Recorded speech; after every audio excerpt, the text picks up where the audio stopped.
చిరంజీవి గారు అందరినీ తొక్కేసి పైకొచ్చారు. ఉదయ్ కిరణ్ చావు కారణంలో కూడా చిరంజీవి గారు ఉన్నారు. మెగాస్టార్ కొడుకు కోసం మెగాస్టార్ ఏమైనా చేస్తాడు. మెగాస్టార్ చిరంజీవి పాలిటిక్స్లో నడపలేక పార్టీని అమ్మేసుకున్నాడు. బ్లడ్ బ్యాంక్లో బ్లడ్ అమ్మేసుకున్నారు. సో వీళ్ళ గురించి మాట్లాడుకుందాం. ముందుగా మన వీడియో చూసేవాళ్ళు వీడియోని లైక్ చేసి వీడియోని చూడటం అయితే స్టార్ట్ చేయండి. ఇంకా ఆలస్యం చేయకుండా వీడియోలోకి అయితే వెళ్ళిపోదాం. ఇవన్నీ క్వశ్చన్స్కి మనం ఇప్పుడు మాట్లాడుకోబోతున్నాం. సో ఇవన్నీ మీలో ఎంతమంది ఏకీభవిస్తారో కామెంట్ సెక్షన్లో అయితే చెప్పండి. ఇంకా టాపిక్లోకి వెళ్ళిపోదాం. ఫస్ట్ అందరూ చిరంజీవి గారు అంటే నాకు గుర్తొచ్చేది తర్వాత చెప్తాను. ఇప్పుడు ప్రాస్పెక్టు ఏదైతే పబ్లిక్లో కొంతమంది జనాలకి అపోహలు లేదంటే నిజం అని నమ్ముతున్నారు వాటి గురించి అయితే మాట్లాడుకుందాం.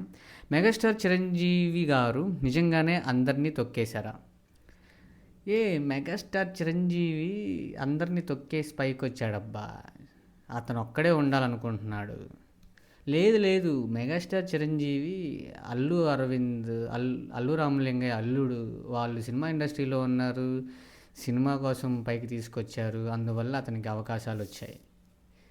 ఫస్ట్ ఆఫ్ ఆల్ ఎవరైనా కానీ ఒక పని స్టార్ట్ చేసినప్పుడు అది వాళ్ళకి చేత కాలేదనుకోండి, చేతన్నోడి మీద పడి ఏడుస్తారు. ఇది కూడా అంతే. మెగాస్టార్ గారు తను ఆర్టిస్ట్గా ఎవరి హెల్ప్ లేకుండా ఇండస్ట్రీకి వచ్చి ఎదిగారు. ఎదిగే క్రమంలో అల్లు అరవింద్ వాళ్ళ సిస్టర్ని మ్యారేజ్ చేసుకున్నారు. మ్యారేజ్ చేసుకోవడం ద్వారా వాళ్ళ ప్రొడక్షన్ హౌస్లో ఎక్కువ సినిమాలు చేశారు, ఎలాగో వాళ్ళ ఫ్యామిలీ మెంబర్ కాబట్టి. అండ్ అలాగా ఎదిగి మెగాస్టార్ చిరంజీవి గారు అయ్యారు. ఎందుకు అయ్యారు? అతని హార్డ్ వర్క్. మేజర్గా అప్పుడు ఎంతోమంది బిగ్ స్టార్స్ ఉన్నారు. ఎన్టీ రామారావు గారు, ఏఎన్ఆర్ గారు, శోభన్ బాబు గారు, వీళ్ళందరూ ఉన్నారు. కానీ చిరంజీవి గారికి ఎందుకు చూశారు? అతని డ్యాన్స్, అతని మాస్ స్టోరీస్, అవన్నీ నార్మల్ పీపుల్కి బాగా కనెక్ట్ అయ్యాయి, మాస్గా కనెక్ట్ అయిపోయారు.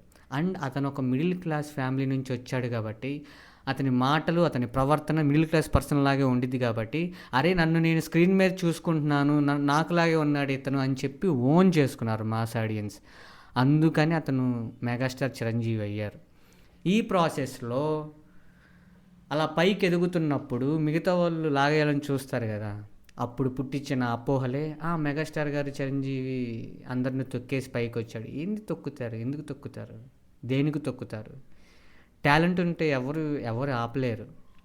టాలెంట్ లేనప్పుడు రికమెండేషన్స్తో వచ్చినప్పుడు, రికమెండేషన్ కోసం వెళ్ళి అడిగినప్పుడు మాకు సినిమా కావాలి, టాలెంట్ లేకపోయినా కానీ సినిమా చెయ్యాలి అన్నప్పుడు అది ఎంకరేజ్ చేయకపోతే తొక్కటం ఎలా అయింది?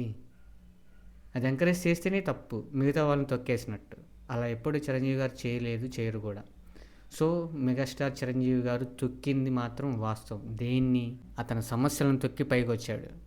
తన మిడిల్ క్లాస్ ప్రాబ్లమ్స్ని సాల్వ్ చేసుకొని ఆ ప్రాబ్లమ్స్ని తొక్కి మరీ పైకి వచ్చాడు. సో చిరంజీవి గారు తన స్వయం కృషితో పైకి వచ్చారు. మీకు ఒకటి చెప్పనా, నిజాయితీగా ఉంటేనే ప్రాబ్లం, నిజాయితీగా కాకుండా కళ్ళబొల్లి మాటలు చెప్పి ఆ ఉండే సక్సెస్ అనేది ఎంతో కాలం నిలవదు. కానీ నిజాయితీతో వచ్చింది ఇప్పటిదాకా నిలిచిద్ది. అతనికి 70+ ఇయర్స్ వచ్చినా కానీ అతను ఎందుకు నుంచున్నాడు? నిజాయితీగా ఉన్నాడు కాబట్టి. సో నా దృష్టిలో మెగాస్టార్ గారు ఎవరిని తొక్కలేరు, తొక్కరు కూడా. నెక్స్ట్ పాయింట్ వచ్చేసరికి, ఉదయ్ కిరణ్ని తొక్కేశాడు కదా, అతను కూతుర్ని చేసుకోలేదు, ఇవన్నీ వస్తాయి. రిజెక్ట్ అయిన పెళ్లి కారణంగా అతని సినిమాలు ఇవ్వలేదంటే అతను చూజ్ చేసుకున్న సినిమాలన్నీ ఫ్లాప్ అయిపోయినాయి. టాలెంట్ ఉంటే తొక్కటం అంటే అసలు సినిమా అవకాశాలే రాకుండా ఉండాలి కదా. అతను మ్యారేజ్ తర్వాత సినిమాలు చేశాడు కదా, సబ్జెక్ట్ ఎంచుకోవటంలో మిస్ అయిపోయాడు. అతనికి ఏవో పర్సనల్ ప్రాబ్లమ్స్ ఉన్నాయి, వాళ్ళ అక్కే చెప్పింది. దాన్ని తీసుకెళ్ళి చిరంజీవి గారి మీద రుద్దాలనుకుంటే అది ఉండదబ్బా. మీరు ఎంత వెళ్ళి అతికిచ్చినా కానీ ఉండదు. బురద ఎవరికైనా అంటించినా కానీ వానపడి చెదిరిపోయిద్ది, ఎంతో కాలం ఉండదు. నిజాలు అందరికీ తెలుసు. సో ఇప్పుడు దాని గురించి ఎవరు మాట్లాడరు. ఎందుకు అంటే ఇప్పుడు చిన్న యూట్యూబర్సే పెద్ద సినిమాలు చేస్తున్నారు. తొక్కటం ఈ రోజుల్లో లేదు, ఆ రోజుల్లో కూడా లేదు. సో ఉదయ్ కిరణ్ అతని పర్సనల్ ఒపీనియన్ వల్ల అతను చూస్ చేసుకున్న రాంగ్ స్టోరీస్ వల్ల ఇవి ఫ్లాప్ అయిపోయింది, మార్కెట్ కోల్పోతున్నాడు, పోయింది. సరే ఒకవేళ చిరంజీవి గారు తొక్కారే అనుకుందాం, తర్వాత సినిమాలు చేశాడు కదా, అవి కూడా రాకుండా ఉండాలి కదా. అంటే పెద్ద పెద్ద డైరెక్టర్లు వస్తేనే సినిమాలు హిట్ అవుతాయా? టాలెంట్ ఉంటే చిన్న డైరెక్టర్లతో అవ్వదా? అంటే స్టోరీ ఎంచుకునే టైంలో అతనికి అవగాహన లేకపోవటం వల్లే కదా జరిగేది. సో ఇంత చిన్న లాజిక్ని మీరు మిస్ అయ్యాలి. అసలుకి దానికి దీనికి సంబంధమే లేదు, అది వేస్ట్ ఆఫ్ మ్యాటర్, ఏదో బురజాలాలి కాబట్టి ఇంకంతే, నథింగ్ వెంట్రుగా. అండ్ మూడో పాయింట్ వచ్చేసరికి మెగాస్టార్ రామ్ చరణ్ కోసం ఏదేం చేస్తాడు, అందరం డైరెక్టర్లు వెళ్ళి అడుక్కుంటే ఎవరైనా స్టార్ అవుతారా? అదొక పుష్. అలాంటప్పుడు కృష్ణ గారి కొడుకులు ఒక్కళ్ళ మహేష్ బాబు ఎందుకు ఇదయ్యారు? అతనికి టాలెంట్ ఉంది కాబట్టి ఇది. మిగతా కొడుకులు ఎందుకు ఇది అవ్వలేదు? ఎన్టీ రామారావు గారి కుటుంబంలో ఎంతోమంది ఉన్నారు, కానీ ఇప్పుడు బాలకృష్ణ గారే ఎందుకు ఉన్నారు ఇప్పటిదాకా? మిగతా వాళ్ళు ఎందుకు లేరు? సో ఎవరైనా కానీ టాలెంట్ ఉంటేనే ఎంత పెద్ద మెగాస్టార్ కొడుకైనా కానీ చూస్తారు. సో అవకాశం ఈజీగా రావచ్చు కానీ నిలబెట్టుకునేది ఉండాలి కదా. ఇప్పుడు అంతే, ఇప్పుడు మనం చేసే కంపెనీ ఏదైనా చిన్న షాప్లో కూడా మన పిల్లోడిని పెట్టుకుంటాం కానీ వేరే వాళ్ళని పనిచేసేవాడిని చేస్తామా? అలా ఆలోచన రాదు. మంచోడైతే చేస్తారు కొంతమంది, కానీ ఫస్ట్ ప్రియారిటీ ఎవరికి? కొడుక్కి ఇస్తారు. వాడి చేత కాకపోతే అక్కడ పనిచేసేవాడు ఇదైతే వాళ్ళని పెడతారు. చిరంజీవి గారు కూడా అంతే, వాళ్ళ కొడుకు చేత కాలేదనుకో ఏం చేయలేడు. అతనికి భయంకరంగా చేత అవచ్చు కాబట్టి ఇప్పుడు మెగా పవర్ స్టార్ అయ్యాడు. సో అది కూడా అంబక్, ఏమీ లేదు. నాలుగోది, మెగాస్టార్ చిరంజీవి గారు పాలిటిక్స్ సెట్ అవ్వలేదు, పార్టీ అమ్మేసుకున్నారు. సో పాలిటిక్స్ గురించి మనకు అంతగా తెలియదు, పాలిటిక్స్ జోలు మనం వెళ్ళం కాబట్టి.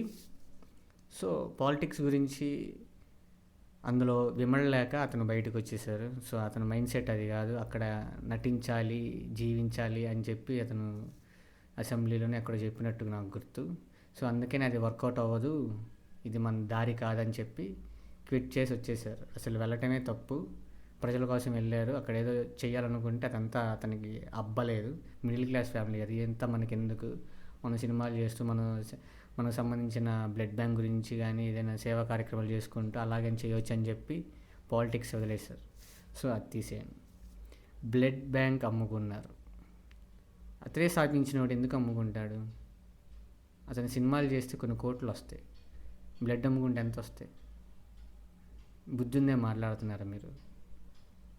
పోనీ ఆర్గాన్స్ అమ్ముకున్నాడన్నా అనొచ్చు కదా, ఎక్కువ డబ్బులు వచ్చి ఉంటే నమ్మేవాళ్ళు.